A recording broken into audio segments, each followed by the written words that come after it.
Puisque nous sommes tous Congolais, nous n'avons qu'une seule nation, la République démocratique du Congo, notre patrie. Nous avons le devoir de l'aimer et l'obligation de la faire développer à travers notre sens patriotique et nos belles actions. Chers patriotes, il est temps. Rejoignez-nous dans la campagne citoyenne et éducative de sensibilisation sur le changement de mentalité.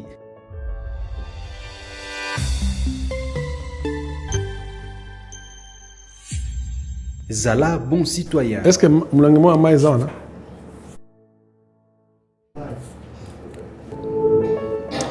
Soyez le bienvenu, fidèles téléspectateurs, chers Congolais. Vous êtes en train de nous suivre un peu partout dans le monde, en direct sur votre chaîne Au Centre TV, sur YouTube aussi.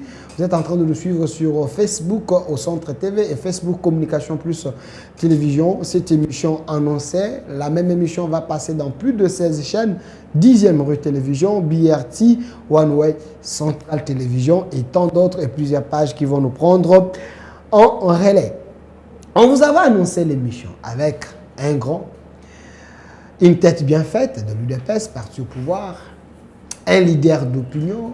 Aujourd'hui, avec la maturité politique, il aime jouer maintenant le rôle d'un rassembleur.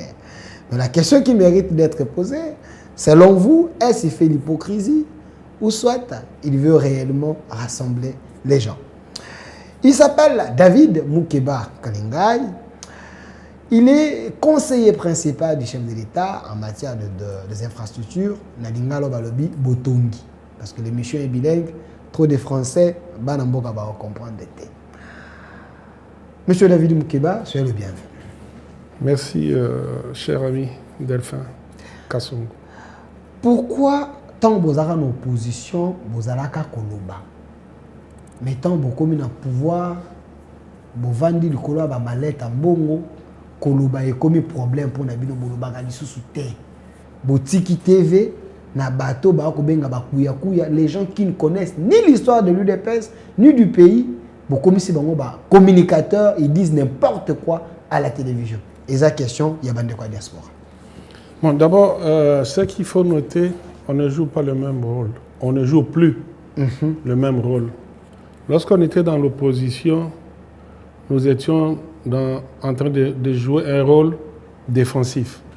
Ça veut dire défendre le peuple congolais et offensif aussi en même temps, attaquer le pouvoir pour essayer, n'est-ce pas, de faire prévaloir la volonté populaire.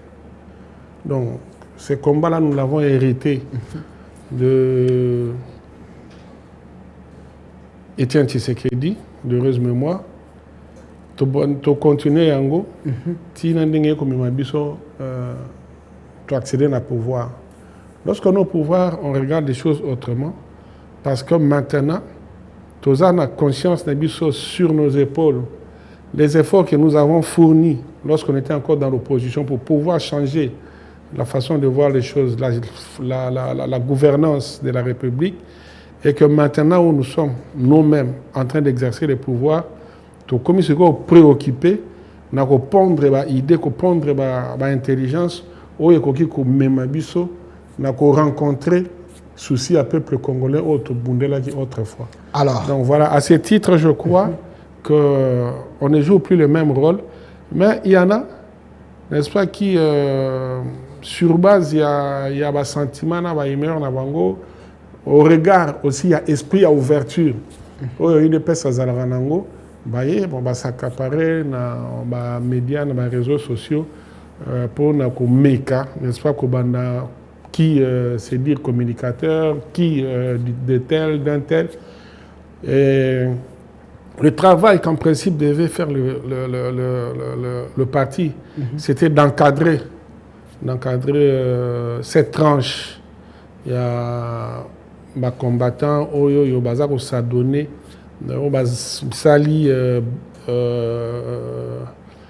Basali défense, présentation. Il y a des chef de l'État souci dans Bango. Donc je crois qu'il y a plutôt un travail à faire au niveau de la partie, un travail d'encadrement pour pouvoir remettre de l'ordre, surtout en ce qui concerne la communication de ce que nous sommes en train de faire. Alors, David Moukeba, les fruits de l'UDPS. Aujourd'hui, ceux qui élonginent l'équipe na TV, moto atali na kati na yo, ceux qui makila UDPS c'est à la veille. Il y a eu kobima veille.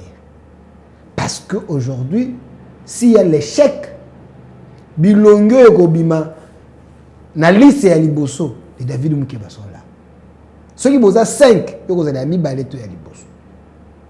Mais ce qui se passe, na kati ya parti oyo okoli na kati na yango oyo oyekoli idéologie oyo ozala nommé na signature ya papa Etienne Tshisekedi ozoka bakangayo oleka na couloir de la mort bakabila ba proposant ba mbongo ba débaucher au boya parce que il y a même le témoignage des kabylistes qui m'ont confirmé quand j'ai annoncé que je vous reçois, Babi, lui là, c'est le vrai fils de l'UDPS. Tala to sala, mina jamais accepté de débaucher.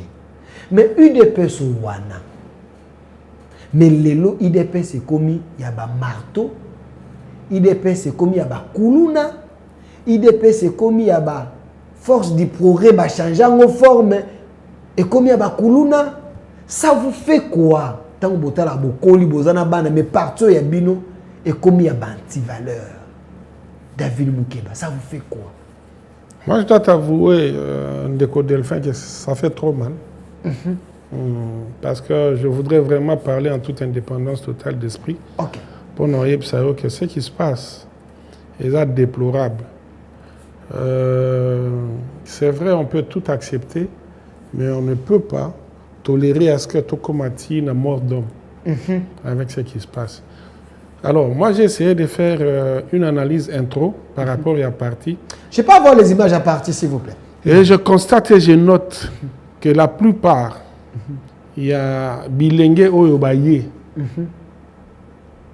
Bazomi pesa na musala wana yako beta na ndenga mabe na ndenga yako boma, ce sont des transfuges. Des transfuges? Oui. Donc des kouya. Oui, pour la plupart, baza ba transfuge, bato balanda ki biso tozali na ndenge ni tozali ko réprimer bato bazali ko bunga nzela parti. Tozali na lolenge tozali osala ngo. Mais tozali ki to tikala ko déplorer morte. Ah oui, hein. Autant d'années de l'UDPS. Peut-être tozali ko déplorer. Bato oyo bakufa epa na biso baza bato oyo régime dictatorial ezalaki ko boma. To bimi ebeti masasi bato bakufi. Tokei, tosali mobulu, tosali makelele na opposition, baye na permanence de l'UDPS, batumbi bato. Vous voyez, ce sont des morts que nous on a déplorés. Ngana reni nanga nyoso tu ya ligue ya présidence de la Ligue des jeunes, na tikala ko compter ni force du progrès wana et bomi mutu. OK. Kobeta bazalaki, j'avoue, que zalaki kobeta brutalité, moi correction. Mais mingi zalaki dans le chef ya bato bazalaki na mwambeba. Au moins na kazana mwambeba tondenge zalaki waki kete muke bakia ko lia na diabulu tango zongi boye ba retracer donc n'est-ce pas OK na bato akabila ba retracer zongi bon lukuto moi menenga ko bomate peut-être na ndengo bomato je rappelle aux président Ligue de jeunes absolument sous règne ya Kabila et Tshisekedi. Alors c'est ça que nous on faisait, comprenez, mais arriver à déplorer mort, ça on n'a jamais compté dans nos rangs. Et Nathalie Bilongi abattu ebele. Pour Nathalie Bilongi, même bazaki bana mike bakoli lelo. Nathalie Bilongi abattu ebele. N'est-ce pas comment on a monté? La Ligue des jeunes. Surtout en ville à Kinshasa. N'est-ce pas comment on a monté? Parce que quoi qu'il en soit, ndeto on a ebele na biso no surtout ndeto on a. Un vrai de personne on a bien atazaka na changu yazaka na binda elongo na mona na bien donc boyebani to yebani to bilongi asikande ba tsende yebani loko la bana Israël ba panzana monde entier me bayebani. Alors ba oyo wana nani a recruté bango na ebité ba ye na sentiment ni na vague nini na ebité. Ouais, moi-même j'ai été victime avec mon jeune frère son azana Kinshasa tena ko perdre. Ouais, a subi ça qui va même sort. Et Batouana sur hôtel Bango, surtout Touni Bango, traçabilité. Il y a écolage, traçabilité, il y a boye coli, mbandona, mitelo, il y a IDPS exaté. OK. Pour la plupart exaté. Alors, Voilà, l'image est là. Merci à la réalisation. Malheureusement- Celui-ci, c'est votre jeune frère, Azo Sanzamakila. Oui, bon, ça c'est antérieur. Par Oui, rapport, oui. il y a Liwa. Oui, oui, mais quand même, c'est l'histoire. On parle d'un bateau, Betty. Mais justement, c'est ce que je suis en train de dire. Ezalabao Babeta Kiye, Ezalabao Babeti Wampanga, Soro Tali, ils n'ont pas une histoire traçable au sein de l'UDPS. Ok. Mais peut-être bateau bazo manipuler Bango. Bango Bango bazala moi peut-être moi histoire. Alors malheureusement voilà aujourd'hui tous autres déplorés. Je crois que rapidement l'instance supérieure est parti et qu'on soit Mikano décision pour que tous les nations makamba boyete. Alors moi mais en passant nous condamnons avec la dernière énergie acte. Alors, nous avons un commentaire parce qu'il y a des instructions. Comme il y a déjà une instruction judiciaire, donc je crois que toujours ça, la confiance dans la justice, dans la justice, ça moi, je sais que, vu la maturité politique aux Anango, en dehors de la cadre à UDPS, aux alliés conseiller principal à la chef de l'État, nommé par ordonnance. Moi, je réserve les alliés.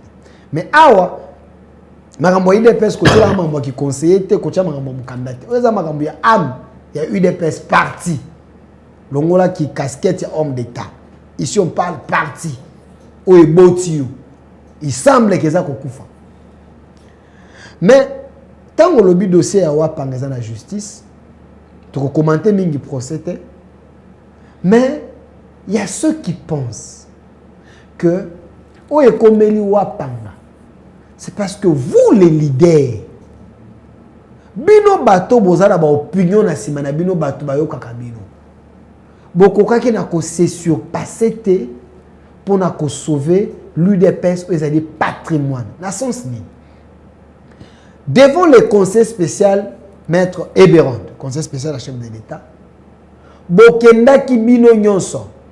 L'UDPS El Mobondo ndenge ba ko benga yango. Na lobi bongo pa doit comprendre na elle Augustin Kabouya les séjours Augustin Kabouya vous étiez mis ensemble d'accord pour être bon que nous commona conseiller principal et chef de l'État on a eu des petits wana est-ce qu'il n'y avait pas moyen de garder cet élan IDPC continue bongo et les problèmes au règlement à l'intérieur après la rencontre chaque groupe a zongeli Makambunaye. On va se présenter CG na ndenge na ye, on va se présenter CG na ndenge na ye, on va que voyage na Kananga, on va que voyage na Kananga. Finalement, c'est désordre organisé. Il n'y avait pas moyen d'arrêter ça. Bon, na reçoit image car il y a l'olenimbo que zo tambola, ne mi beko tambo sarambo. À un moment donné, ceux qui doivent arriver qu'on interpréter le texte bien. Tout bien, toi aussi, tu as la même entendement et interprétation du texte était, tu qui m'as un cours constitutionnel. Ok. Quand on a des bateaux azali, on a boire un peu maël, il y a que ça la, comme manuela. Qu'on peut s'appeler une interprétation. Donner une interprétation vraie, n'est-ce pas, selon l'esprit et la lettre, oyo et sous-entendant qui écriture wana. Donc voilà. Alors, biso toza toujours passé zone de turbulence, ça c'est vrai, mais souci sur le tali dans tout ça, il y a interprétation, il y a un texte d'un biso, balobi, il y a ABC, il y a EF, G. Donc, c'est ça. Au finish maintenant, il faut qu'il y ait, partie peut prévoir, surtout, il faut maintenant qu'il y ait une instance où il y a habilité, il y a que ça l'interprétation, il y a un texte d'un biso, il se saisir un dossier, pour nous faire l'interprétation. Donc, mais, quoi qu'il en soit, je continue à croire, il y a encore une lueur d'espoir. L'UDPS n'est pas encore effacé sur l'échiquier politique national. Mais l'UDPS tombe. L'UDPS.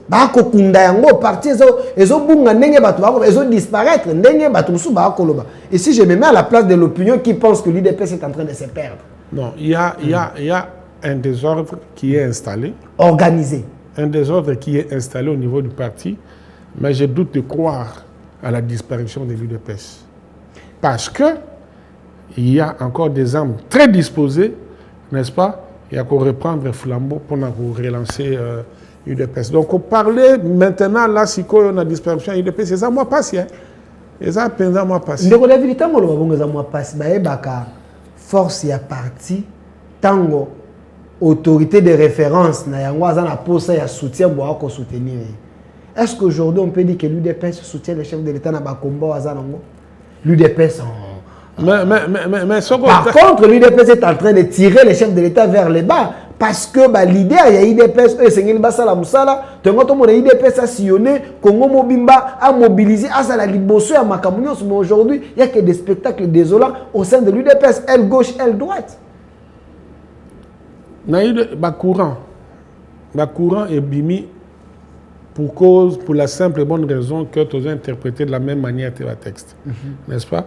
Mais dire que comme elle les a tirés, l'UDPS les a mourir, les amoureux, selon vous, les gens meurent aujourd'hui parce que elle les allie.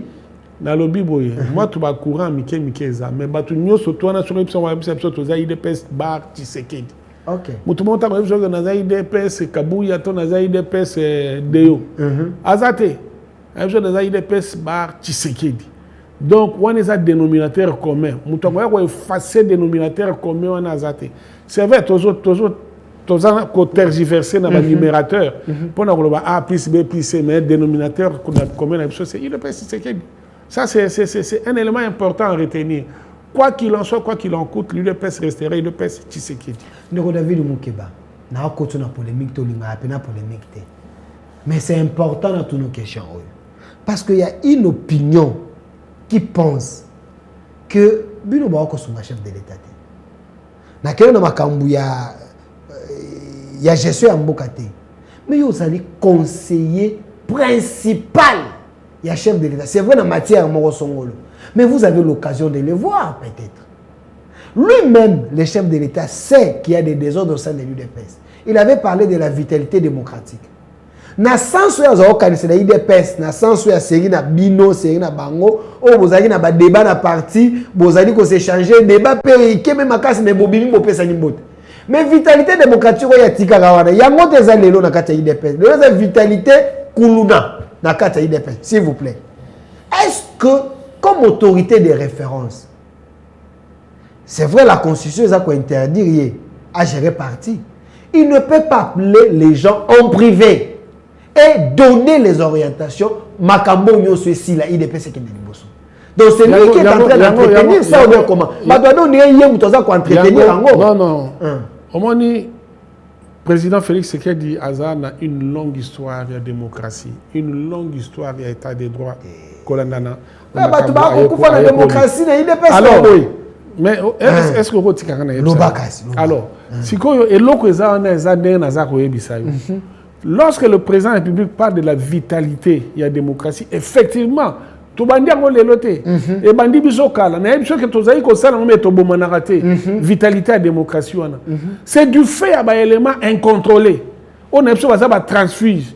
So na bina banda ko tanga bisika ba tipo to monaka bango na kala basala. So ko tape ba musuza kata ba baza parmi ba bomaka pe biso na permanence. Zala clair. Ba le BT ba bazaka na PPR ba comme na IDPS. Ba kota. Moi ngai na identifier bango.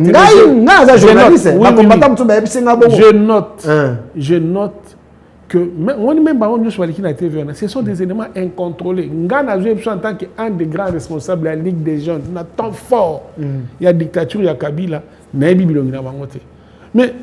on a surtout besoin d'échiquier politique, si il y a jeunes ou mati. Si ba bénéficier pe moi na monda ya boye bya mukeba. Donc na yebi bango. Vous comprenez? Oh wana bilonta na zoto ngamo na zo mituna na bi o azaki ata ba bazeba na mike na yebi. Tu comprends?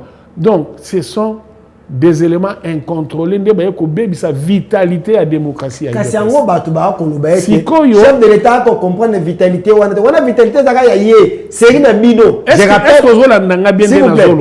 rappelle que vous avez un candidat président, il y a UDPS. Au même titre, Félix Tshisekedi, vous avez un challenger. Vous avez un débat, Thibaut Yokana, Moko Alonga, Moko Aleka. C'est ça la vitalité démocratique. Mais où il y a le oh, il y a les logos dans ma vitalité. Je l'ai rappelé.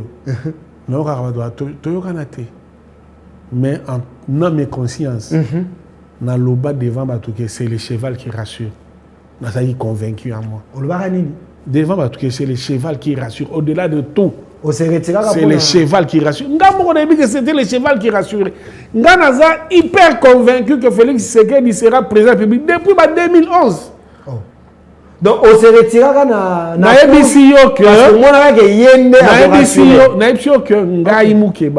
convaincu depuis 2011 que le président Félix Tshisekedi sera président de la République et il le sait. Excellence. Et on a cette général diriger beaucoup. Dans mon histoire avec Totika vient mais vous allez diriger ce pays. Oui, mais ça va bon. Mais je t'ai dit dans la TV non.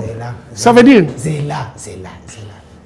Oui, mais internaute bazali. Na lobby boy. Bakokataka parti oyo. Na lobby boy. D'ailleurs, naza ngamoka te ba te belé parce que makambo mboka o hermoso bozobo sala molimo za bien te. Vous comprenez? Il faut être spirituel pour comprendre makambo o ndenge mboko ezotambola. Mboka o eza mboka pa bi ba mboko za macha à part. Ne baba keno un pays mis à part. O ya ndima ngote etalié. Mais biso batoto kweka na Nzambe na yebi ke eza un pays mis à part. Et au regard, il y a des belé, prédisant, il y a eu des prédictions que au la chef de l'État. Ngai pe na zape moi moko kata batwana na excellence yo au diriger moko za chef de l'État. Vous comprenez? Et donc tant que tu na milulu na biso ya congrès il pèse na zaki ngamo na conscience na ebaki. Mais na ngaki pe ka na meka pe mena nzoko est-ce que na côté mato na côté maté. O meka pe mena? Pe mena nzoko. Nzoko zaki Félix Tshisekedi. Mais bien sûr. Bien sûr. Mais après, n'habite bon on a ma salité parce que y a un cheval oiseau rassuré biso y a un mais ma biso na bana bazali ba témoin tant au démissionnaire qui na faveur là oh mais ça qui banani bazalaki batunyo soto zo chilu fata tangela biso bango chilumbu azalaki bibao azalaki kabuya azalaki nani Amisi Makutano bango nyoso tu baza batu nyoso bango nyoso tu baza na misu na bango nyoso au démissionnaki na bayoki ngai na lobby ke Félix Tshisekedi en tout cas cheval oyo amema biso na ebonga wana kombo na ye Félix Antoine Tshisekedi Tshilombo. OK. Pe batu ba beti maboko ba sepeli. Donc ça veut dire biso za na vision aigle tout le monde a déjà manda ba miso mona déjà ki muto aza muta mystique. Yangwana lelo pe oyoyo bino bato bozana na esprit te bozo comprendre ete biso bato za na esprit to comprendre na février tout passé bazo na turbulence ya makasi na nenga osakanate président non bato mususu déjà bakangi bisaka nga na uti Bukavu na bimi na yengo mongo kabanyola uvira na katizi Bujumbura lobi na Bukavu ekoi na uti kolanda ba nzela la biso kolanda oh zakina honorable Willy Mishiki OK Bukavu ekoi ba tu ba paniquer ba tu surtout non en tout cas tout le monde pour la président Félix Makambosi moi je lui ai fait un message président ba ebite nde ba loba menga na pa mi ba tu ba ebi ba okosa ki tu na mto bujanga zate parce que nzambe sura chachi ozela présent message bon donc na yo sara na TV que na moment alors nyoso même na nyoso ke ba komanga na ba sim mibale naza na téléphone na ko website misu ba ko lingi en fait la bilo na ngai na lingi na memayo na dimension spirituelle ya Congo. OK na zo expliquer yo parce que nga bo moto na nga nyoso eza bonzambe na zo memo na dimension spirituelle makambo ya Congo. Donc ba o bazo rêver que na makashi la bango ba ko ko sa Félix Tshisekedi eza moi problème. Tu sais, Tosel Makambouana n'a eu inspiration pour révélation Moussoussou que mon ibitu m'a fait que ezali pour déterminer l'identité du peuple congolais. Pour déterminer l'identité du peuple congolais. Et nous avons préparé Miloulou Moro, n'est-ce pas, Nabi? Félix Tshisekedi la détermination de l'identité d'un peuple. Vous comprenez? Mais mon boulot là que ça qui n'a fait ça non ça on a bien ça donc c'est la journée réflexion ton réflexion ça la parce que ça nous a son popularité té moi ça la ça il faut zongo pêcher ngo bateau bazana masse comme ça bateau ka lowa hauteur intellectuelle parce que yo za la son bateau té mais ndenge toza bateau té otira la kana kombo ndenge toza déjà ni s'identifie bila ndenge toza ndenge ka ba bina IDPS ngola banyoka o otira la kana somo mais ndenge toza boye mutu moko kanda za populaire eza Félix Tshisekedi donc oya hotel msa mutu tel bo ngape na za populaire lokuta lokuta. Mutu nyonso to soko ki omona 5-6 mois bato. Donc a ben demandé mon énergie pas président Félix Tshisekedi a 5-6 mois bato. Ouais. Donc yango na zoe bisayo que bitumba ya identité ya congolais et bandit les lotés bandit depuis ancêtre na biso. Musala ya munele ezalaki ko faire perdre biso identité na biso. Africains en général, congolais en particulier. Bitumbane bandina papa Simo Kimbang ou qui identité na biso et ninganate le monde balandiango kasa vu balandiango Mobutu a meki ko reconstituer yango na identité zaïroise et tiens Tshisekedi aya bundeli yango Laurent Désiré Kabila bundeli yango lelo Tshisekedi alingi a couronner yango ndeko David Mukeba tikala wana naeba ki ko tomber na piège na ngai tango ko lobete ndeko Tshisekedi président de la République a ko bundela bitumba ya identité congolaise pe bato so ba ko sekabilo ba lobi to eza masolo ya 10e rite ya CNZT parce que déjà congolais a une valeur naie azala qui déjà qu'on se sentir à l'aise sous régime il y a Joseph Kabila qui s'est battu pour réunifier Congo, qui s'est battu pour la pacification civilisée. Tshisekedi est sur les traces d'un démocrate, Joseph Kabila Kabangi. Aujourd'hui, Oyo, vous allez cracher sur bonne foi naïe, ou appeler ça au pouvoir. On n'a jamais connu dans ce pays quelqu'un qui se faisait passer pour un Congolais, n'est-ce pas, oser narguer tout un peuple. Vous dites Dans ces pays, on n'a jamais connu quelqu'un qui se disait être Congolais, oser narguer tout un peuple. Vous faites allusion à qui? Mais autant combattre. Maintenant, Tanguy, Joseph Kabila. Mais justement, je suis le fils de Mouzé Laurent Désiré Kabangi. Bon, moi je ne veux pas mais oyebi na landia na moni bato bazolo bela Jean-Pierre Bemba tango lekina top Congo pazo. Est-ce que Jean-Pierre Bemba da bandi makambo? Francis Kalombo, il avait appelé sur place ici na René Bonganga qui a dit que Jean-Pierre Bemba yebuta présentaka bango Kabila comme congolais. Oyebi mutu ali boso abimisa ka identité ya Kabila nani? Nani? Karel de Gucht. Nani? Karel de Gucht, ministre des Affaires étrangères belge. Alobagani Kiaza Rwandais. Vérifier zongela banini na yo romona. Après herba tourner mais pas norbi bo habiter ça indiscrétion à bas service nanga. Tu comprends? Donc mut oroko sabatu mais conscience na mo oroko sangote. Oroko sangote. Ngana boida kota na muke na lobaki boy okinga pesa nga photo ya président Kabila na boy na kota ba biloko non sunda biso o boyo kota poza lokuta yebisa biso vérité bino moyebi bisa yo mutu oyo yaki penza ko sape ko bebisa identité ya congolais s'appelle Joseph Kabila. Tu comprends? Oyo to komaki la risée du monde entier oublié sur l'échiquier international. La personne qui parlait à peine pour nous, c'était Kagame, qui parlait à peine pour le Congo. Kabila lui-même n'était pas dans des rendez-vous à haut standing au niveau international pour représenter les pays. La paix au Kabila au Fakibiso, le semblant, il y a paix au Fakibiso avait un prix. Le prix, c'était quoi? L'infiltration. Le prix, c'était l'infiltration. Sur toute la ligne. Le prix, c'était quoi?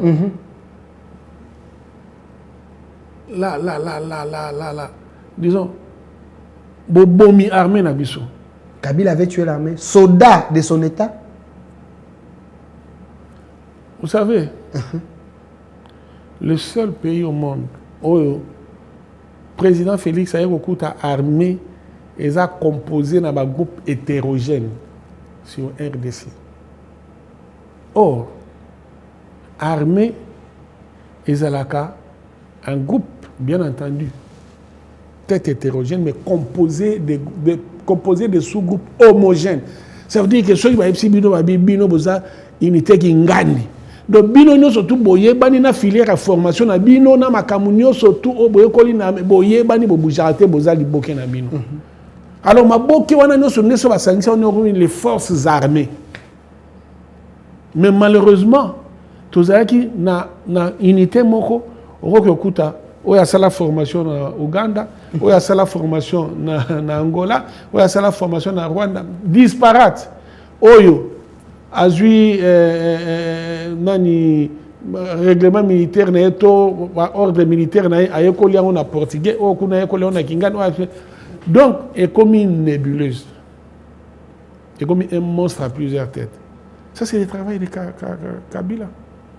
Et Nakati kuna à chaque fois c'était quoi? Oh, M23 qui gagne, non, bon, il y a brassage. On a fait le brassage combien de fois ici?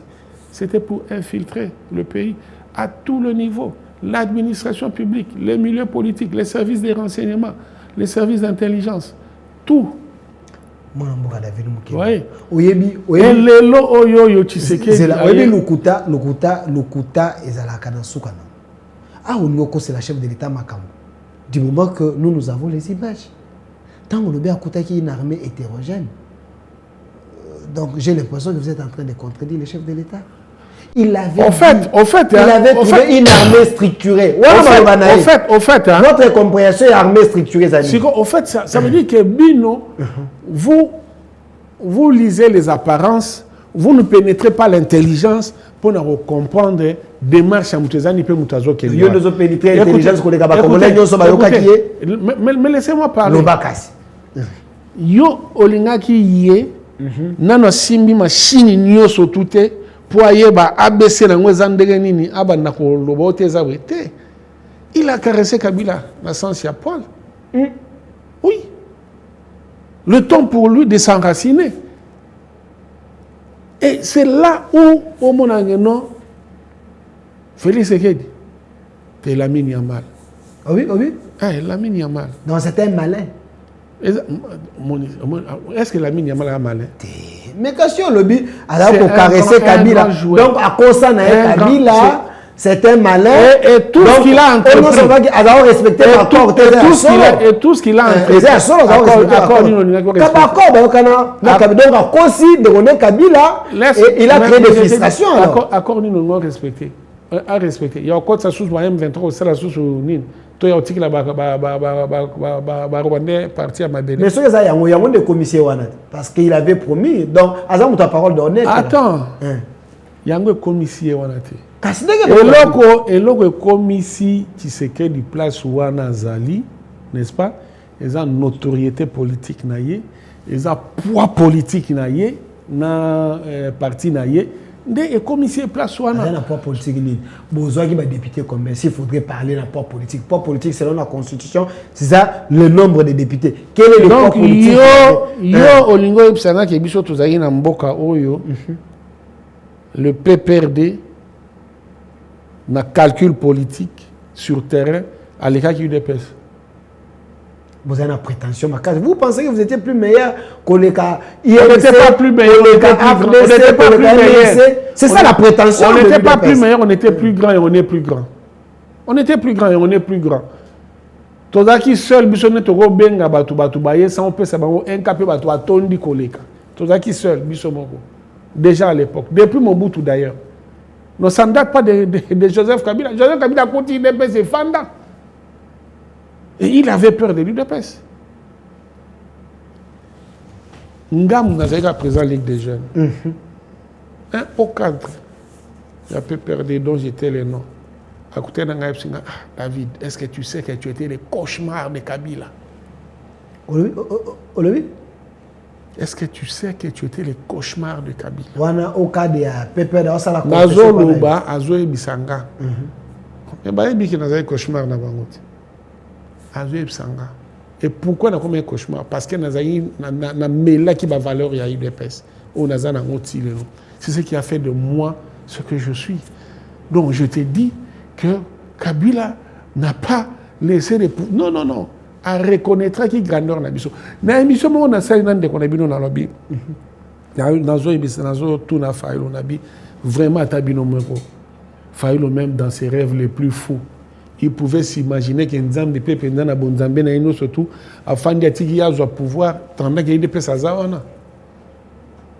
Atabino mo. Yango bokene ko signer ba accord parce que peuple a ponaki fayilu parce que na traîtrise menabino bokene signer ba accord ba bino. Kasité mais la politique quels que soient les moyens, il suffit que l'objectif soit atteint parce que vous n'êtes pas des démocrates. Je ne vais pas entrer dans le biloko parce que c'est pas vraiment le sujet. C'est un terrain glissant. C'est pas un terrain glissant. Je ne veux pas entrer dans ça. Okay.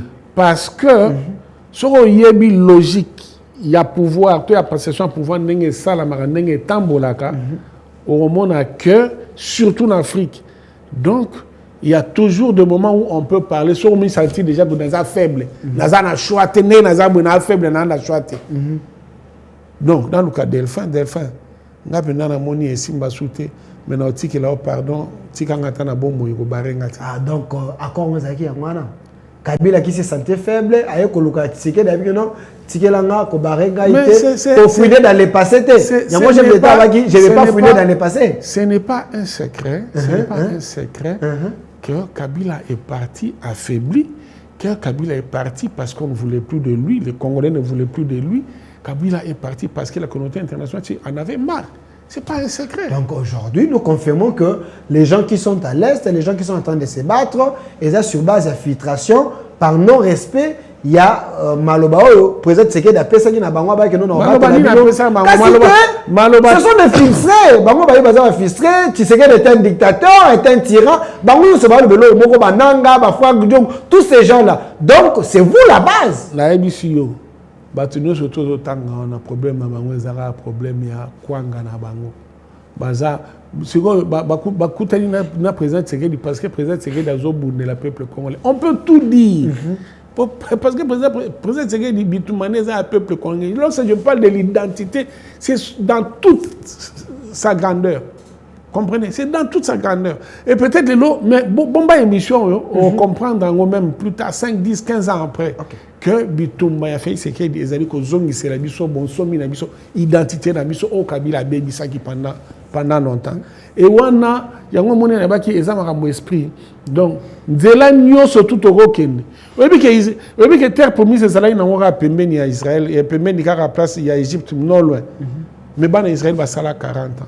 Donc, bandandi banzera va tourner, donc tous autres tourner, tous qui mais objectif, et ça que zongi c'est la biso identité na biso. Et ça paye déjà. Moi, je suis David Moukeba. Bandeko ba ko landa biso na pour ça prendre part dans l'émission, engager les débats. Il est le conseiller principal du chef de l'État. Au cadre de l'UDPS, l'homme qui a traversé Valais Abaka sous le régime Kabila, il a échappé à la mort plusieurs fois. David Moukeba. Posez vos questions dans le lien YouTube au Centre TV. Mais ndeko David Moukeba, boyo kakape Sony. Batebele ba kota la bilou. Vous voulez une chose et son contraire. Nazongi na maloba ya ndeko Vital Kamerhe. Tangu ndeko Eberanda Yambie, Abimi alobi, nous voulons la cohésion nationale. Mais il ne faut pas que les gens basoient espace na télévision avec un discours haineux. Un discours où ils allaient détruire même cette cohésion nationale. On vous accuse, vous l'UDPS. Vous avez pris Jean-Pierre Bemba, vos commissions de porte-parole au gouvernement. Quelqu'un qui doit sortir de Babouba pour créer des désordres, Koboakamoto et Kopelisamoto Nambok. Il a attaqué le père de l'église catholique et les CC. J'accuse à lui Belgrade assassiné le chef de l'État. Atangi Katumbi. Atangi Joseph Kabila. Il y a au cadre de l'UDPS. Conseil principal de la chef de l'État. Est-ce que ces discours ils ont favorisé la cohésion ou la séparation? Est-ce que cohésion égale trahison?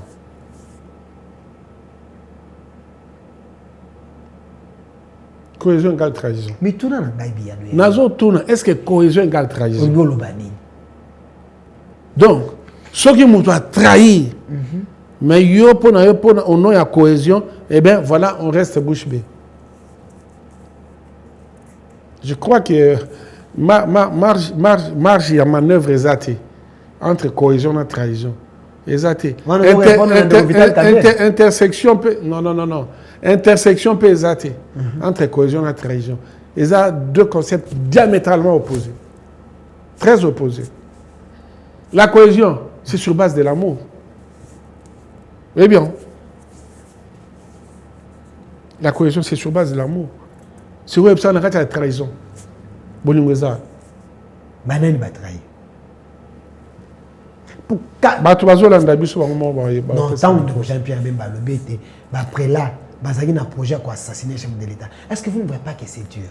Ndeko a répliqué à le BT les inepties.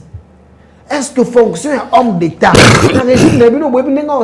Un homme d'État ne peut pas dire des secrets d'État en public comme il veut. Non, je crois que Jean-Pierre Bemba est né de la dernière pluie dans la politique à Congo. Tout comme aussi, après là, ils ont une longue histoire d'accompagnement et de politique en Boka-Lambiso. Donc, de part et d'autre, ce sont des déclarations responsables. De part et d'autre, ils sont responsables de leurs déclarations parce que ce sont des hommes d'État. Ils sont responsables. Donc, Moutou, à cause de la cartouche, il y a un argument pour nous dire que nous avons la preuve dans la langue. Nous pas habiter pour le bagi la preuve dans la langue. Donc, je constate et je sais que ce sont des hommes très responsables. Seulement, je fais remarquer que la cohésion est un concept diamétralement opposé à la trahison. Donc, il y a une accusation de Jean-Pierre Bemba Moko. Sur base non, s'il vous plaît. Non. On qui m'a mis à peuple. Sur base, il y a l'accusation de Jean-Pierre Bemba. Et sur marche, il y a un prélat catholique. Il y a na Ouganda, Rwanda, Komona Bananga, na France, Rwanda. Pensez-vous qu'il y a les éléments que ces gens pouvaient comploter contre la République? Qui? Le prélat, la Senko. Sur base de l'élément de son attaque. Bon, lorsqu'on parle de pacte social, le vrai pacte social, c'est la Constitution. Donc, ceux qui c'est qu'il faut bouger la Constitution. Le vrai pacte social, c'est la Constitution. Conformons-nous. Yo tangi lettre chaud ici moko esengeli tout se sauver. Lettre on est en barguimé belé. Non. Au chaud là comme autant que monter. Na lobby boye. Tout n'a pas juriste. Là ça juriste c'était. Quand constructeur. Tout n'a pas juriste. Na boye binanga na que pacte social il y a solo pour un peuple, c'est la Constitution. Mais ceux qui en marge à côté de la Constitution, c'est la pacte mususu et que de toute façon le premier consommateur, c'est le chef de l'État. Yazo yamba bango te oka shola sala qui pense accusé ali dako yambanga ite to tamboli mokilo to na solution ceux qui a convaincu ako sala ngo namona ki ndeko Martin Fayulu pe asenga ki ya yamba bango a vice président et que non a examiner ngo ça veut dire azana kati a examiner ngo. C'est normal. Bah, le chef d'État a la haine contre la Sénco. Félix Seguin dans un haine. Tu as un show là, ça la point de presse. Ça dit que Seigneur audience tous des petits bâtiments différents. Zambie a beaucoup de pour la mutua haine était à la mutua Congo. Donc bah, quoi c'est néma. Est-ce que Katumbi vraiment un pacificateur, Katumbi un homme de paix, un homme commerçant, n'engeni de Jean-Pierre Bemba na régime na bino bozaka bato akadiosha. Oh non, bon monaki ba arme na kacha lupango na ye. Tu as vidéo, tu monité. Donc, David Moukeba. Est-ce que Wana, vous créez des problèmes avec les Swahili? Avec les Swahili, les gens de l'espace swahiliphone. Il y a un acharnement contre ces peuples ou quoi? Malheureusement, Batouana Mingyo, tout ça, moi, un problème social, et pourtant, la RDC est un pays hospitalier, à ce que je sache. Très hospitalier. Donc, mais malheureusement, ce Tali bien. Tout le monde a dit wana bato bazo télé binango bazana simana ngo ming suru la ndio mbona kama ba nationalité na bango moi ba kokoso moi problème miki alors moi ça me fait un peu réfléchir ya ona na tala ngona nous nazo continuer na ko mituna penza pona nini ezo sala mabongo na mituna. Donc il y a des gens qui ont la nationalité douteuse de baza sima il y a ba tribalisation là. Il y a moi mais attends. Bon, nationalité, bon, je ne vais pas verser bon, mais dans le lobby, malheureusement, ceux qui ont tali, au Koutaka, qui m'ont Masoula, Miké, il y a Ndengwane Zali, ils ont connu de tout le monde, quoi. Donc, en tout cas, on a une hospitalité caractérisée à peuple congolais. Je sais pas quoi, il y a même peuple congolais, Mawai, Kotala, qui était bateau, au bazar, motema bien, bandima biso, toye, to vandi, to à la normale, tout ça. Mais ma caméra sur les mais nous sommes Katumbi à ça pour la bino IDPS, comme Mabilo na Genval, qu'on accepte. S'il vous plaît, Amébilo na Genval, à foutre bino habillé, à la bino na hôtel 5 étoiles, Boutskala ko kendete, Mozaka ba pauvre, Katumbi a tout fait pour vous. Les lots, vous payez merci, la paix ça n'envoie. Donc toi tu penses que Bisso na IDPS, tu vas dire qu'on voyageait avec l'avènement ou bien les rapprochements à Katumbi. Mais lui, il a dit c'est lui qui vous a amené partout, vous précipitez, vous êtes à place. Non, il a dit qu'il était le financier, il est monté à Memibino, à Tamboli diplomatie, à Sungibino, Genval. Non, bon, on a été. Azalaki n'a pas calcul na mesquin, n'est-ce pas? Azalaki n'a pas calcul na mesquin, mais voilà, et comme il a un mur et bêtis. Donc, est-ce que vous pensez vraiment que l'UDPS a quoi que Azana pour candidat Moïse Katumbi? Mais non, pour ce qu'on se on dirait c'est comme on a beau réduire l'UDPS, tout s'est rangé derrière rien pour une candidat. Mais comment il a souka, c'est lui qui vous a soutenu, c'est lui qui vous a aidé. Monsieur, comment on a souka? Les mariages Katumbi, tu sais qu'il y a l'UDPS, il y a un qui a survie politique. Il y a un survie politique. Il a été gouverneur à Zala, à Régna, à Viva Via, pas Estel Roi, à IDPS. Donc c'est quelqu'un qui était posé. Non, il était déjà dans des tourments politiques avec sa famille d'origine, famille politique d'origine, n'est-ce pas? Et Azaki a posé à survie politique. Et survie politique, on a compris qu'auprès, il y a UDPS. C'est comme ça qu'il a fait ma démarche pour que nous remontions à Sphinx, qu'il y a. Combien de fois donc je vous dis il y a un survie politique il jamais qu'on s'est rangé derrière pour nous retomber la plébiscité et ngoli kanon deni et ngoli ke pas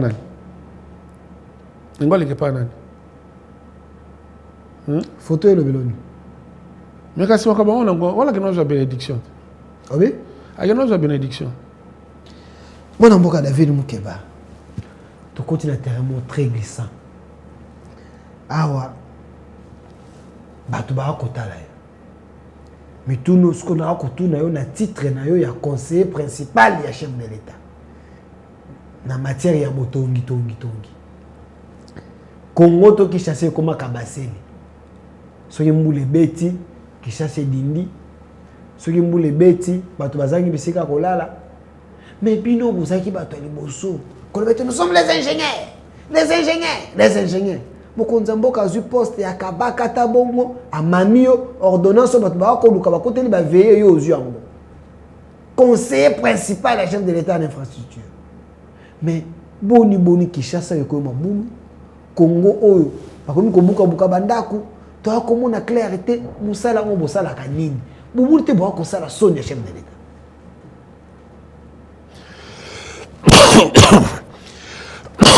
On dit ma faiblesse, mon chouchou. La question qu'on doit consoler. Non, ma faiblesse, déjà, il y a un petit souci à santé. On dit ma faiblesse, mon chouchou, tu as accusé tout au long de la marche, il y a UDPS, c'est par rapport à ma coalition. Oh, tout ça qui est belé. Au nom de la démocratie, au nom il y a la vérité parlementaire, n'est-ce pas? Oh, il y a un posé qui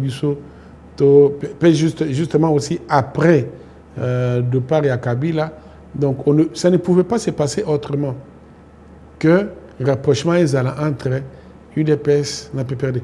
Et ces rapprochements, moi, j'en ai parlé avant même qu'il n'existe.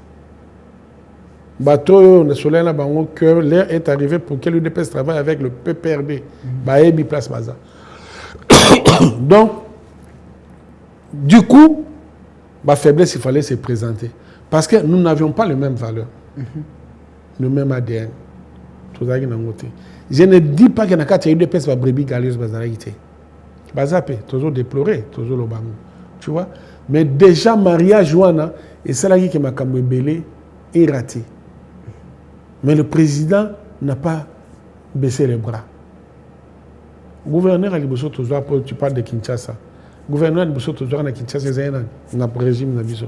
Gentil Alors, il y a UDPS. Est-ce que c'est Salini? Non. Nazo Loba. Parce que le gouvernement central, les Alak, Bozo continue la rétrocession de Bolinga Salani. Yeba dans nos statuts, il y a la province de la constitution. Baza na autonomie na bango à certains points. Et bâtir les voirie, ça relève le pouvoir du gouvernement provincial.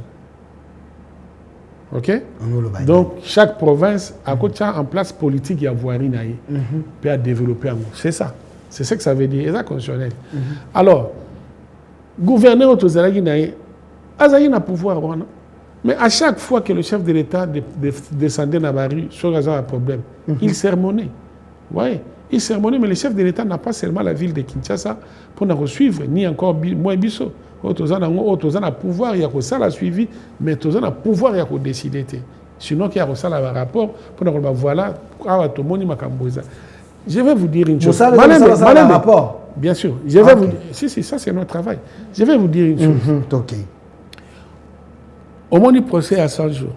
Aujourd'hui, je vais te le dire. Okay. Moi, j'en avais plein, ras-le-bol,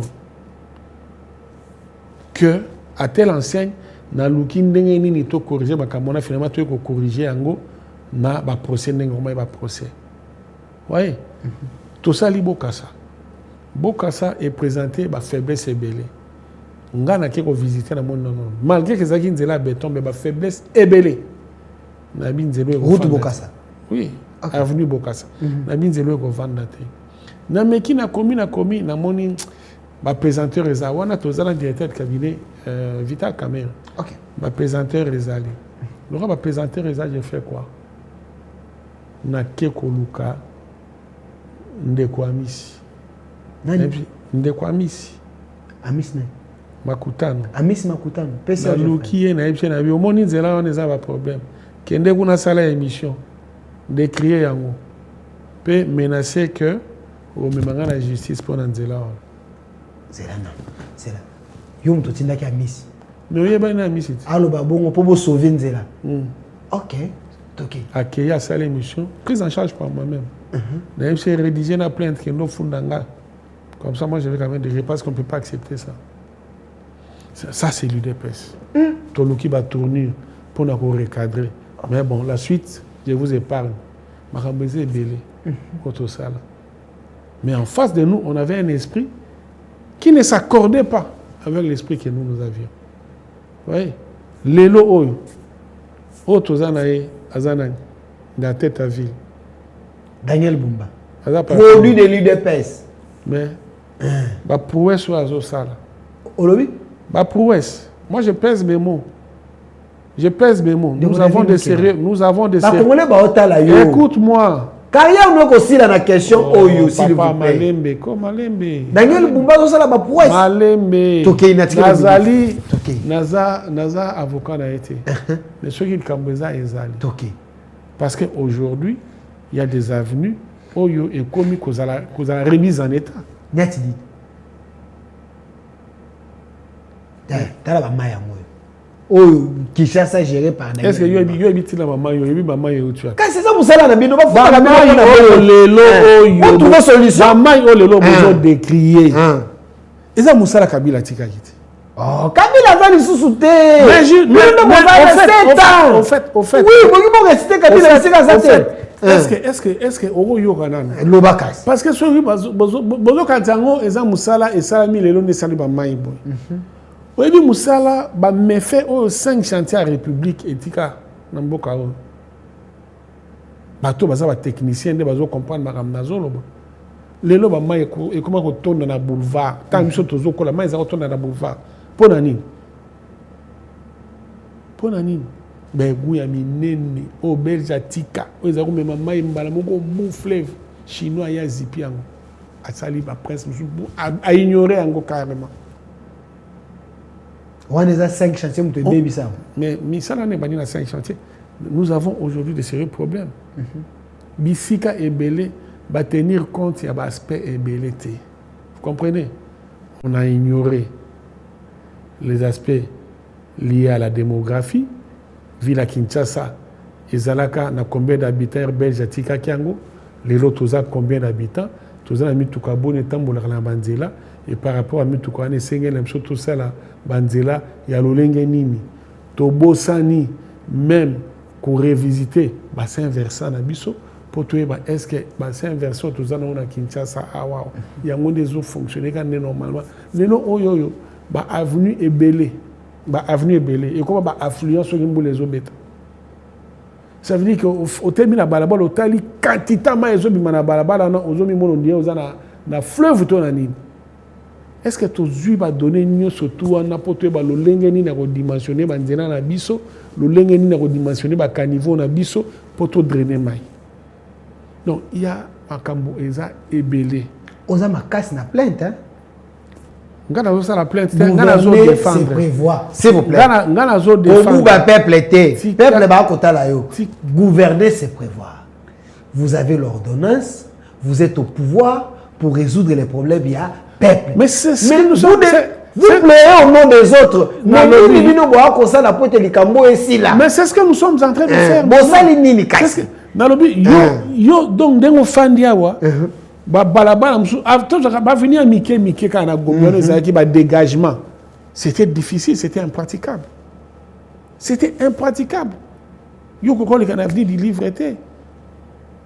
C'est arrangé. Au kokoli kana na justice calmement na venir belé. Au kokoli quand calmement. Mais c'est minime par rapport à au qui cherche les autres Salema. Mais attends, là tu m'étonnes. Donc babandara on a 200 to babandara na 1 ozo que ne vers 200. Babanda 6 ans après. Alors pour toi, tu continuer au vendre nenge ba o ba leka ki ba vanda ki to siko to banda ko sala.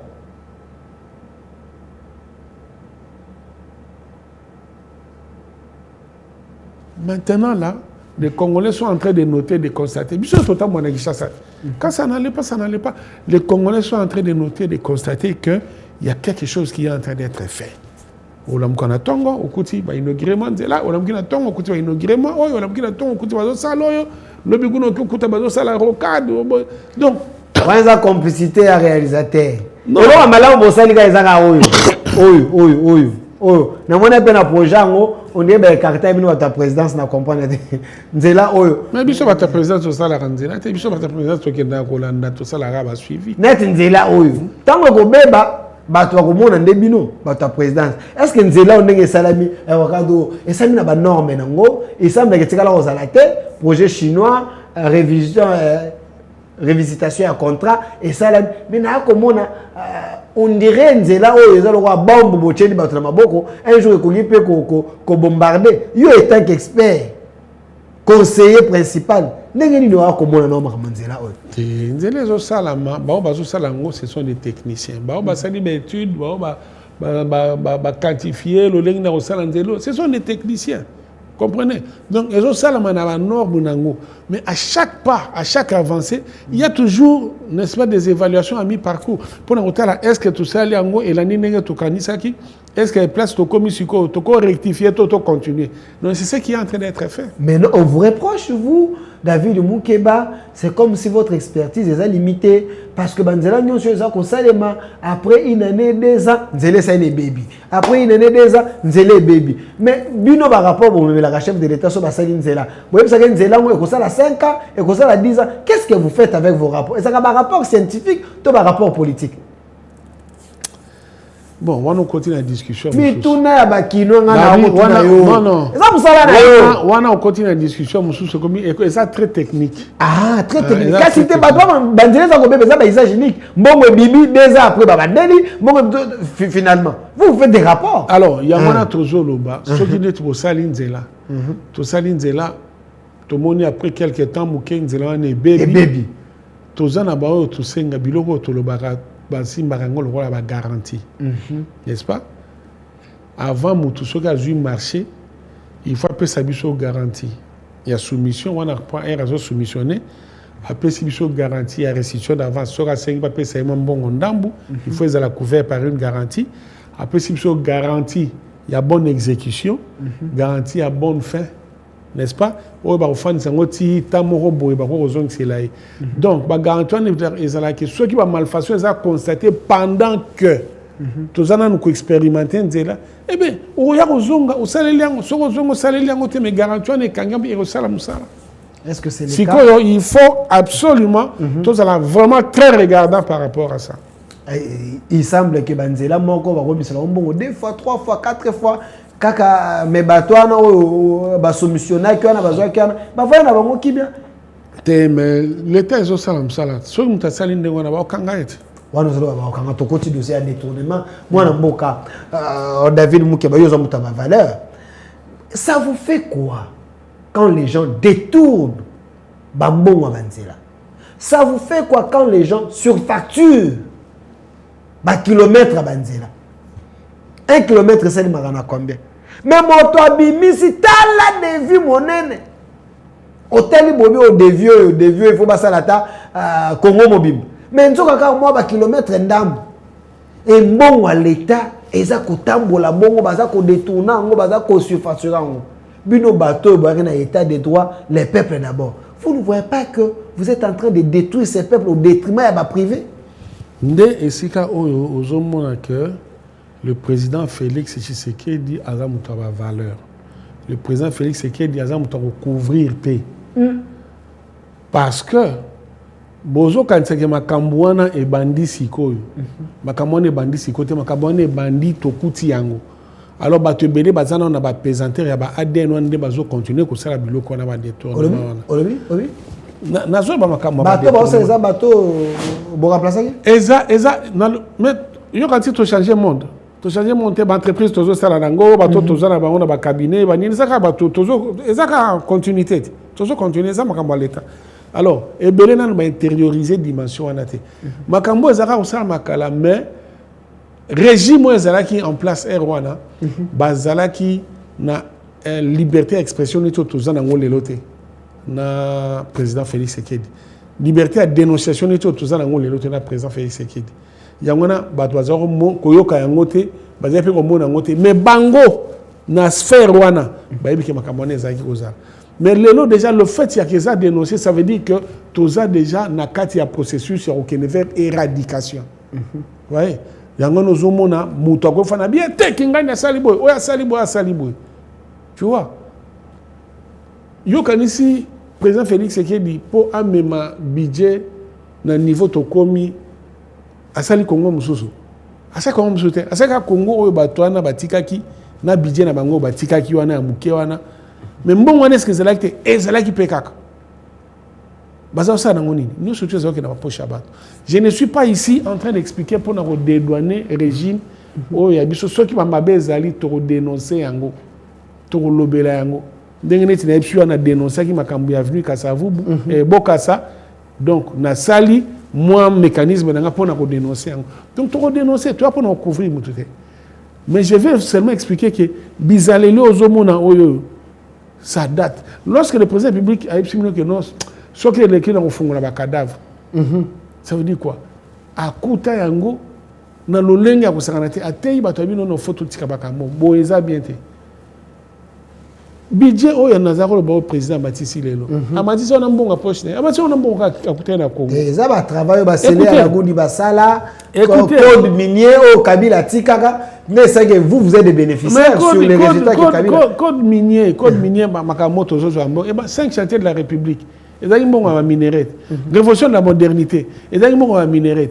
ça veut dire qu'il y a en fait il y a pas une nouvelle chose qui est arrivée comprenez mais mbongo tozo mono o emati ceux qui ont commis 15 17 18 milliards à l'époque on avait 4 milliards c'est que ils volaient plus de 10 milliards de dollars au lobby donc makambo nous zolo bambe alobaka 15 milliards ezali ko se rezaya so omoni siko komi donc si nous allons bambe alobaki non moka oyo perdra plus de 15 milliards de dollars chaque année ezali masapote yango wana nde sikoyo biso président Félix Tshisekedi asalimo makasi akokanga madusu ndomoni esali ke to progresser na budget ndambo eza mbongo ezali kaka sikoyo tala awa watozo dénoncer ba détournement mais na musala oyo président Zotinda IG fasal na musala président moko azo bundo sala c'est vrai tozo dénoncer ma méfait zanan mais ils ont ampleur wana to ba bazaki ko kasonité ko bangate il y a 15 milliards de dollars donc ozolo bete bazoyiba na bango mais bazoyiba moi mon cœur ozo reconnaître moyibi na régime Tshisekedi ezali OK ezali papa ezali parce que bana il y a des Congolais véreux ba diaspora to ba loko non koko tsanga ba discussion mais ça mituna ya bato il y a ba diaspora bazo so ba yibi ba ke batongi na je parle de Congolais un paradis fiscaux je parle de Congolais oya awa soki ba yibi batongi ya bokangi ba oya poto bo landela te mituna ka ya ba Congolais je parle de Congolais ka ba diaspora ba pro je parle des Congolais ceux qui bakangi on a mbeba ko candidater le président Félix Oya Sambela okende donc j'aimerais bien expliquer que oui en tout cas bitumbana toujours continuer à ngotilelo na sima chef de l'État pour na ko décourager ba onyo surtout bazo tana mituna bango qu'il faut ba yiba na ba route il faut ba yiba na ba construction il faut beaucoup na ndepena ba mona ngo pena ke bilanga pena donc on est en train de faire un travail sous la conduite de son excellence monsieur le président de la République mais batulusu batuni ba bi comment ba ministère régalien ba kopé sango bato moko bazana ba identité moko douteuse est-ce que c'est là aussi eza ko participer na destruction ya mbokate net ba ministère mususu to boy to tanga ba nini mais est-ce que vous ne voyez pas que ça favorise également Moïbi parce que soyez moto a conseil la tête Kinshasa to Congo à la relier parce que le développement d'un pays commence par des routes aussi le Congo n'est pas relié il y a des routes où ça a un intérêt national il semble que ba projet dans Mozali ba tiena batiwa. Mais vous êtes là, le Congo est grand, biloko pour la na Bandundu, biloko pour la na Sankourou. Mais pourquoi vous ne voulez pas aider les chefs de l'État de David Moukeba? Oza wana onyo comme le chef de l'État. Vous ne pouvez pas l'aider de façon que magamone c'est de madame. Non mais mko mususu otikina no studio na yo, ozu caméra na yo, to tamboli, to kena no na intérieur, to ke otala na. So yi misala ezo salamatu ezo salamate. Mito ezo salam na rythme esengeli. Je ne suis pas sûr. Mais est-ce que Ezo Salam a Ezo Salam? Mais rythme, Ezo Salam a pas de tortue. Non, mais il y a les moyens, rythme, wana, eza fonction ya misolo. Rythme, wana, eza fonction ya misolo. Tu vois, mon président, a vu Boigna Maël et a reçu le rapprochement naba américain pour na kolobate boya bosi makamotali développement, côté sécurité, côté agriculture, côté armée, puis côté infrastructure, évidemment sécurité. Mais on est sûr qu'avec Mambiloko, Mokonazo Sala, Namikolo Ezoya, machine Robanda la Congo Mobimba. Bravo, tu as promesse. Ah, bah, pour sa promesse, c'est pour que tu aies des années. Mais on a des vidéos, mon corps, et Tungisia, vraiment, l'équipe, tu vas bengi ngawa.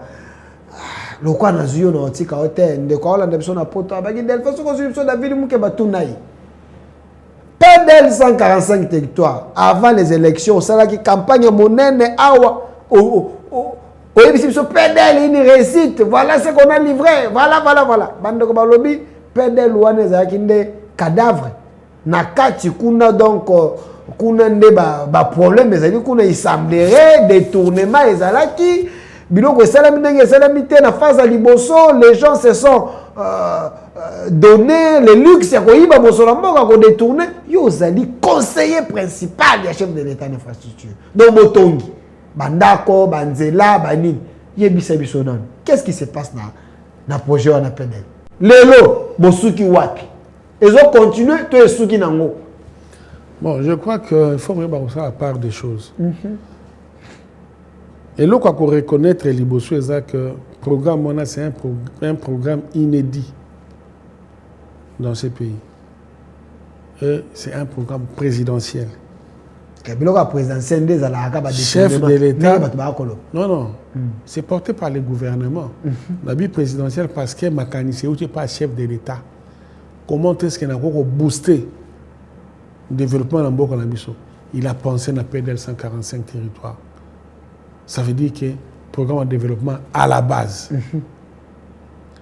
Banani ba osalango ba Congolais, il faut ba exécuter. Est-ce que les Congolais nous surtout va comprendre le président Dengue Moko pour accompagner le déroulement à vision, je ne crois pas. C'est comme ça que programme Nyo surtout, ceux qui botamboli, ça la évaluation à mi-parcours pour corriger les erreurs, pour recadrer le plan Moussoussou, pour réorienter direction. Alors, ceux qui ont une évaluation à mi-parcours, moni qu'il y a eu de faiblesse, pas qu'on décrier un mot. Est-ce que le programme est abandonné? Pas du tout. On est à la première phase. Tu as la deuxième phase, on est allé beaucoup plus penché dans la route. Oui. Donc, au fait, c'est comme ça que les gens doivent comprendre. Programme Mounene, 145 territoires, ça demande des milliers de Congolais qui vont travailler. Moi-même qui vous parle, na komi na Iziro, na tiki Iziro, na kent dans un côté ce qu'on a zo qui demande la musique. Je crois dans un qui n'a pas boye. Chemin faisant, na moni chantier PDL 145, na Kiti. Bazo tonga ba faux septique. Ba faux septique généralement ils ont ba forme régulière. Hein, ça veut dire moni rectangle, après bah compartimenté en gros, box da box ils ont un travail dans ça là. Mais lorsque je viens moi à l'air uni, dans un monde que forme ils sont irrégulière et ce n'est pas possible à bon côté. J'interpelle le gars, j'ai dit, tu es de quelle formation? Il dit, je suis ingénieur. Tu es ingénieur d'où? Explication mon boulot. Ok? Mais il y a un moment que faut sceptique aux autres tonga, tant n'est ça, ça otenga. Pour la noro salabou. C'est ça il loko ya mboka na yo. Yo moko faut tonga loko ya bien. Pour ebiko ça ya mboka na ata yo tu apona utikisa, ata utikisa ça. C'est faut ça de loko ya bien. Hein? Ma pression éteigne à pouvoir. Pour ça, le loko bien. Oh non, excellence. Aujourd'hui, tu as Joanani, maître Riban, Azu maître Riban. Meka, pour Meka. Yako Meka, bon. Différence, c'est à combien? Oh, 6 cm. Wano bimi c'est les 16 cm. Oh, différence, c'est à 16 cm. Mais alors, ni yo, ingénieur, aux hommes, on a non, c'est normal. Alors que ngana comme on a une forme trapézoïdale. Oh, mélange au salut, mais au monde, c'est compliqué. Au salut, combien de brouettes pour la sac mogo? Ah, non. Mais attends, pourquoi tu fais ça? Nous avons ébélé à Congolais, Babengi Bangoboya, tout ça, la moussala, Makanisa Mokonza Mboka, et le biboye, tout le développement à la base. Papa, maman, la mission, Bazobo, tu as la kassa. Mais dans Mboka, on a un centre de santé et ton ami na combo ya président de la République, na ma bonne ya président de la République, oh il pèse pas maman et si ka ba koyi ko bota bien. Depuis 1960 ton ami tezala ka bon. Na 1960, ndambo ya bateau tozaka na bango même belge atika kaka même moi ba hôpital général de référence na proximité. PR wana bazali na banzelo ko tambola sans problème. Tu vois, mais biso ertoye tozui, na développement qu'est-ce qu'on a fait? Surtout démographie explosée. On n'a pas suivi les rythmes. Pour nous remarquer bambo ba village biso c'est botami et créamé. On n'a pas suivi les rythmes. Totikali kaka na biloko chef nani belge tikaki mais comme déjà dépassé. Mais c'est que vous avez fait, mais pourquoi vous communiquez pas sur ça? Vous ne communiquez pas. Donc, nous allons rendre chef de l'État, c'est comme si à saler le côté, parce qu'il semble qu'il y a des choses où il y a la vie. Ebélé. Moi, je te dis, Ebélé, nous avons un des témoins oculaires. On a palpé. Mais ça, là, le président Sali, a moins de 6 ans. Kabila a 18 ans à travers ça. Nous avons un exemple Mouké. Dans la ville ya Bunya. Na Ituri. Ba d'ailleurs. Mboka wana ezaki propriété privée à 3 personnes. Olobi? Nabi Ituri wana zobona. Ezalaki propriété privée à 3 personnes. Saïdi, Zoé, Jeannette. Otangi ba kombo. Mais ozo kangande na Zoé bati. Propriété privée là-bas. Il y a 3 personnes. OK. Naboyi ko expliquer makambo mususu oyo ngape na découvrir zaki ko sala makuna mbongo bazaki ko sombela or kuna zaki ko uta wapi valeur faciale nango zaki nini bazako frapper lango wapi zako ko na circuit nini pona boloko ngana sala boloko na un colonel azaki na kalemi bakanga pa boyaki ko kotsa ba conteneur ba faux $. Na sala ne boloko na ANR na ebi na asi kenzamba zobatela ya zana. Ça veut dire qu'il y a pression coupure, il y a 20 000 francs. Mais en fait, coupure, ça ne représente que $1. À l'époque, $1, ils allaient qui, ceux qui 900 francs ou bien ceux qui 1000 comme à l'époque. Donc, les valeurs est bien. Mais il y a des autres personnes, on a 20 000. On doit comprendre, non? On doit comprendre. Donc, ça veut dire que 20 000, ça représentait, je ne sais pas, 15 ou $16. Mais il y a frappé on a $1, ça veut dire que on a $1. Mais ils ont présenté $1, on a les $15. Ça, c'est ce qu'on a connu dans ces pays. Alors, nous surtout, pour 3 personnes. Et pendant les 18 ans, Kabila a 1,2 km de route. 1200 mètres, il y a route, Nzela. Oui, Salama. Oui, Salama. Na Bounia. Asphalté. Oh, kuna 5 chantiers arrêtés. Lélo. Na Outikuna, il n'y a même pas un mois. Lélo. On a presque 60 km de route. Il y a voirie. De 1, beaucoup mais 60. Vers fiable, ba na Bounia, beaucoup mais la biso. Pas quoi ça out. OK. Peut pas continuer au sala. Souti Segedi. Oh. Même si Fatia ça bêtote. Ouais, les a Photoshop té. Oh. Ba Photoshop ça qui a même si une révolution de la modernité, ba faire rêver bino. Ba bi ba sala nzela moko ti boulevard elandi mai ti fleuve. Tomona ba aéroport ba tela. Kasi mais ba mbongo na ba ta damaka. Détourné. Oui. Mais même Batouana, ils ont l'audace. Il y a non régime à Tshisekedi des Osabou. Il y a des méfaits, il y a des bévues, il y a des bavures. Je ne refuse pas. Mais pas dans hauteur, pas incomparable. Mais tant Nicolas Kazalabé était bon, les gens s'est partagé. Bah créer commission qu'on appelle déjà pour ça yokaye, qu'on a commission habité ya kolekate a qui na commission des sages bah qu'on livrer bon ta député za ekolo. Est-ce que bon monite que non na régime na bino bozali ko sélectionner bateau ba okende liboso à justice miso ba ko kenete. Mais peuple ba comme tout na question. Pourquoi les autres sont protégés? Bon, ceux qui sont protégés, ils sont protégés. Les loups ne se mangent pas. Moi, dans mon dossier, dossier constant, tu as un problème dans le dossier. Problème, au moins, comment répondre non, non, non, problème. Comment répondre à problème. Félix Segedi.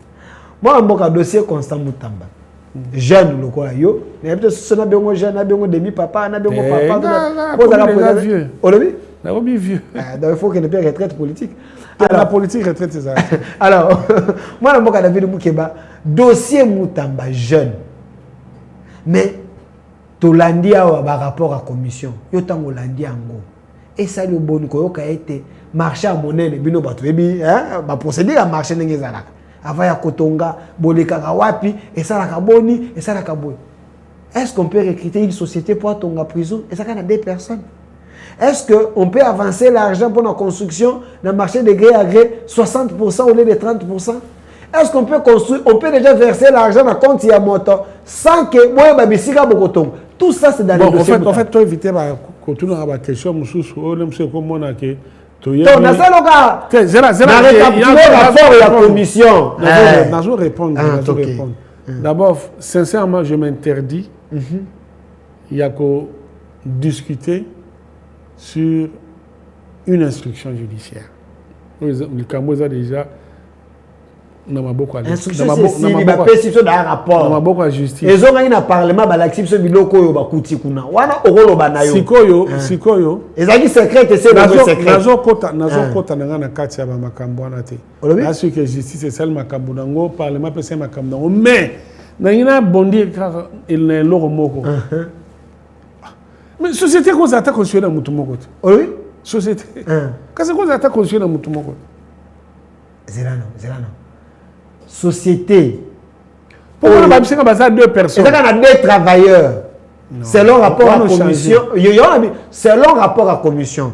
Société bazui pour ça la mine et ça quand on a 2 travailleurs. L'administrateur de la société introuvable bah comment on a raté.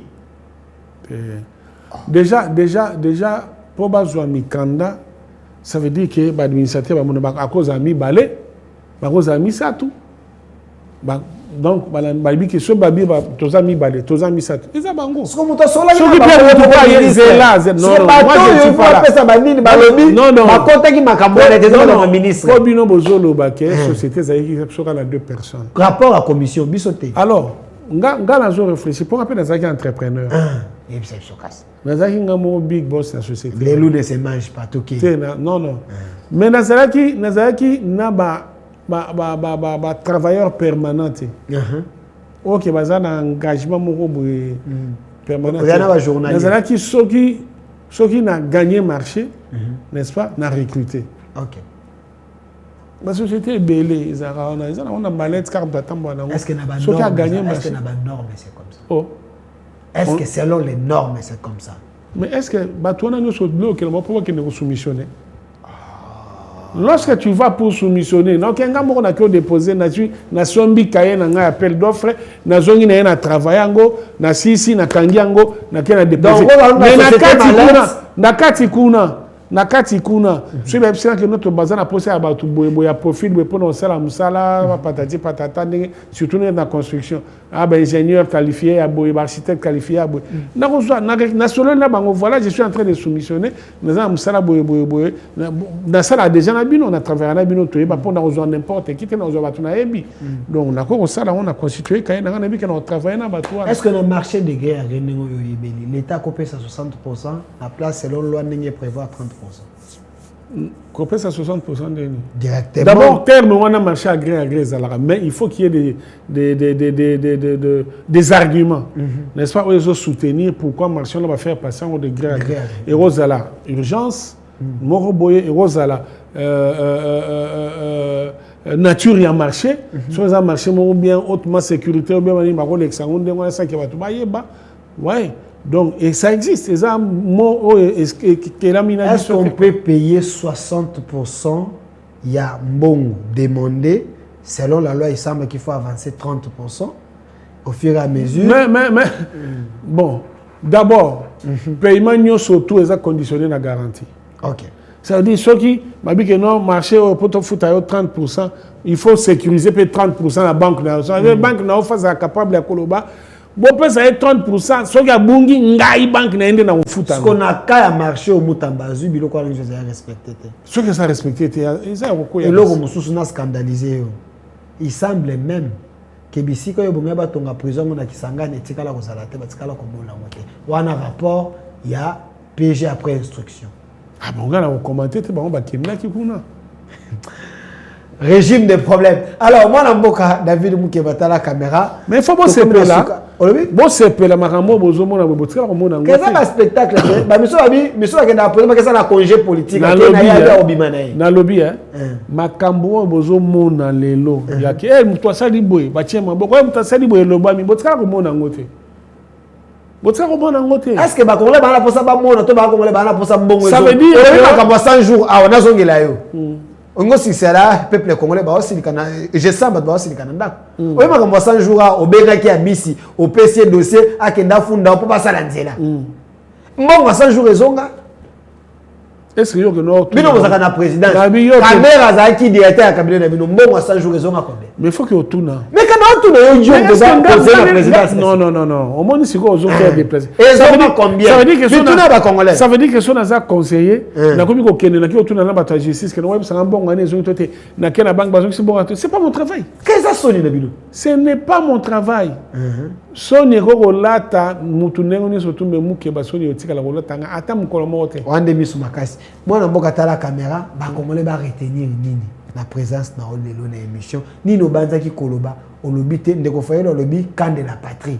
est-ce que beaucoup de macan de la patrie a organisé dialogue tout vendre tout solo là makambo échanger tout moni pe bintu keita akende kuna kukuta na ba Rwandais kuna na ba sololi contrat au pays américain na ba congolais ba lobete yango de kopesa biso makasi est-ce que États-Unis ko yokosunga biso to États-Unis ba yasu ko coloniser biso mituna ngelo soana biyano yayo ezape réponse de asu yango nazo résumé yango na musala oyo Félix Tshisekedi président de la République commandant suprême des forces armées de la police nationale aza nango ya kosala na kati ya Congo kotombola kozongisela congolais valeur na ye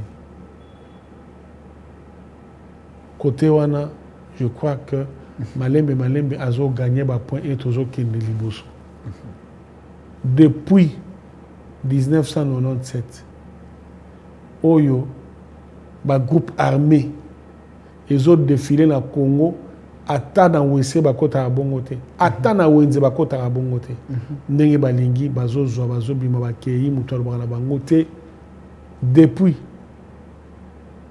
lelo le monde entier eyebi ke Congo est agressé na Rwanda et agresseur wana komone Kagame 18 ans ya Kabila ayebaki makambo oyo mais tkalaka ta kotanga kombo na été ta la sali sortie médiatique na ça va ya Goma awa ayeko se ressaisir après abosani ata na sortie à liboso ko témoigner compassion et pas ya bana est na suka ndeko na oya po batiki bino basundoli bino Congo manœuvre ya balkanisation na ndenge yeso oya aussi mbateza na plan Nzambe te et aussi mbaté et loko oyo Nzambe atia na kati ya ba congolais surtout ba génération na biso oyo kabola biso ndeni okuta delphin abala mwasi ya mushi okuti mukeba abala mwasi ya bandundu okuti okuna abala mwasi ya azamutu Équateur abali mwasi na Kasai siko ba petona ngi ba okabola bangolo ba perception balkanisation pour ba kendo api dernière sortie médiatique ya Etienne Tshisekedi na stade à lobby bino bilenge ya lelo boye kolisi biso Congo mususu na tango na biso ezalaki difficile na kende ko bala bongo mais bino bo balani yango nde moboko ya Congo yo panzana te naza entrepreneur naza na marché na est na fandi na moni bana mike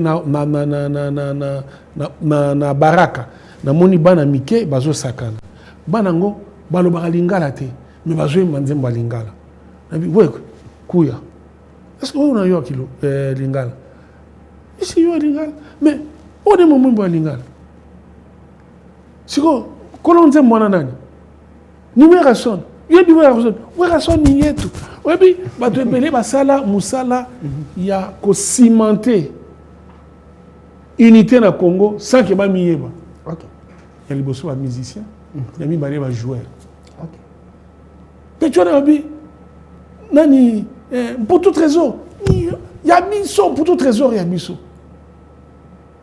na tuni jeunesse msuna bi chola mukolo Bukavu e koya ki osai na bina na la ipongite na bi mi ozaka sai ola ipongite poani c'est bon pour continuer qu'on nourrir ba rêve ya balkaniser Congo.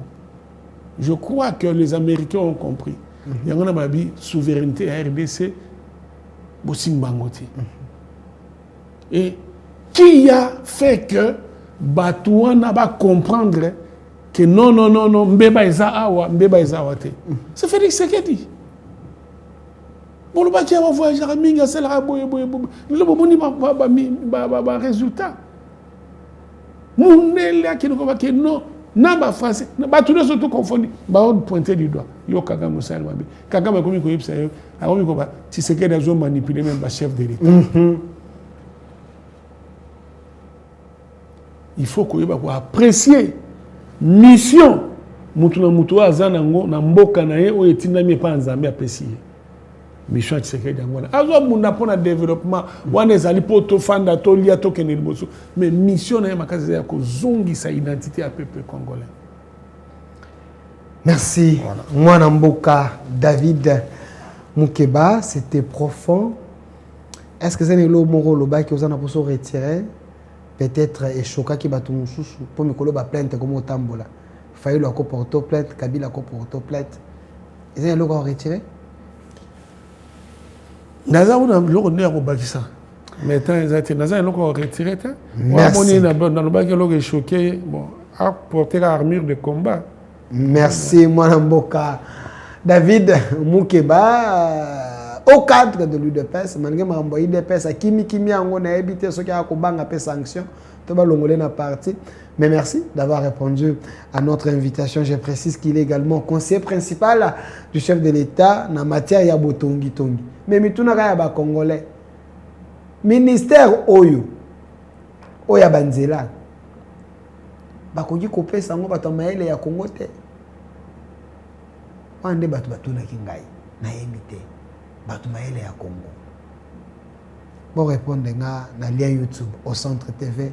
L'émission continue. Merci à l'équipe qui m'a accompagné. Bondi derrière la caméra. Côté de la régie, M. Mike qui était là. David Moukeba est là. Donc, aussi, ça y est sauté. On va encore les chercher pour être à Koloba. Au cas où qu'il ait besoin et qu'on s'est présenté. Merci à vous. Et notre RDC est possible. Au revoir. Au revoir. Ouf. Très bien. Puisque nous sommes tous Congolais, nous n'avons qu'une seule nation, la République démocratique du Congo, notre patrie. Nous avons le devoir de l'aimer et l'obligation de la faire développer à travers notre sens patriotique et nos belles actions. Chers patriotes, il est temps. Rejoignez-nous dans la campagne citoyenne et éducative de sensibilisation sur le changement de mentalité.